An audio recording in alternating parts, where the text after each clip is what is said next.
glasses. And it's because their lens is starting to get hard like this. And that's the cataract. So everything's having to pass through that little pupil area. Obviously, the right eye, your pupil, like I said, isn't this perfectly little round circle. It's kind of stretched out, and I'm assuming that's where the nail went in through, and then when you pulled it out, it kind of ripped that little area for you to be able to see properly. And I'm wondering what else you've got going on back here, if anything.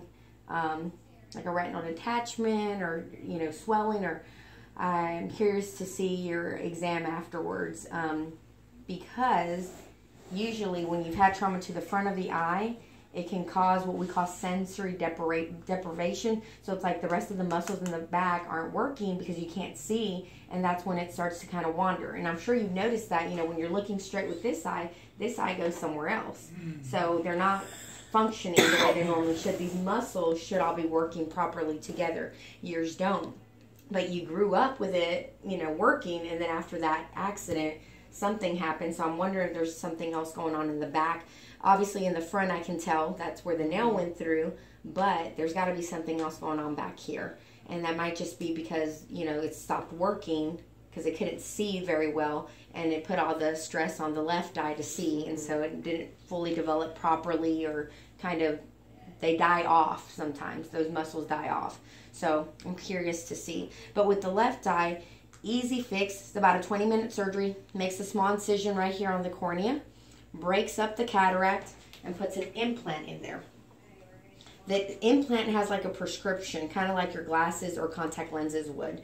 So there's different options for implants. Dr. Gold will let you know which ones he thinks are your best option and which ones the insurance cover and all that. I would think for you, he'd probably just do a monofocal lens just because you have issues going on with the right eye.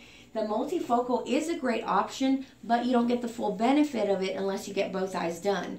And there's really no point, you know, of putting a multifocal implant. Even if he was to recommend cataract surgery for the right eye, he probably would not recommend a multifocal because, like I said, I think something else might be going on over here in the back, and so it would just be a waste of money. It's about $2,600 extra that the insurance doesn't cover. But they do a monofocal or traditional lens. This should help you see the way you were seeing a few years ago out of that left eye, not better. Now you might be looking through a fog or through a haze or something, or, you know, and that's the cataract. The cataract also makes it very difficult for you to like drive at night or drive just in general, like during the day. It might scatter the images, makes your depth perception off as well. Your color perception, you might think, oh, it's blue, and it's really a different color or a different shade. That's all the cataract, and anybody that lives long enough develops a cataract. It's just a natural part of aging. But it's a very quick procedure. Like I said, 20 minutes.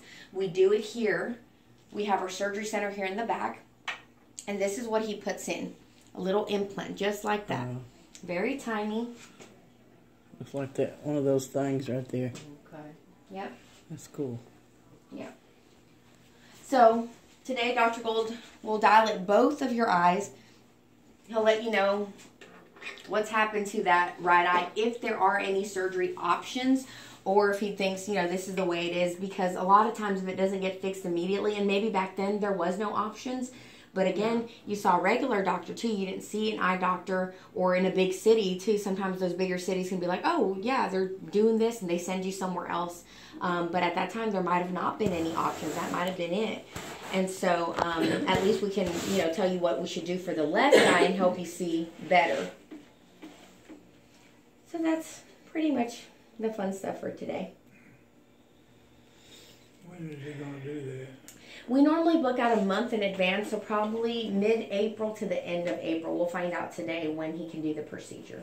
You can't try to do it sooner because that left is getting worse all the time. They might have some openings. The surgery counselor, sometimes they do have openings, like if somebody calls, if they're sick. But usually we do book out a month in advance. But they can tell you today, you know, where they're going to put you. And then, of course, like I said, it asks to be put on the cancellation list. And if there is a cancellation, they'll call him and say, hey, can you guys come? But usually we book out a month in advance. Okay. Which doesn't mean much, because every time Trundle had to go to the doctor, we asked for cancellation list, and he was always got called in like 2 weeks early. Yeah. Being on cancellation list, so it's not a big deal. Right. Okay. Let me give you your your little folder as well.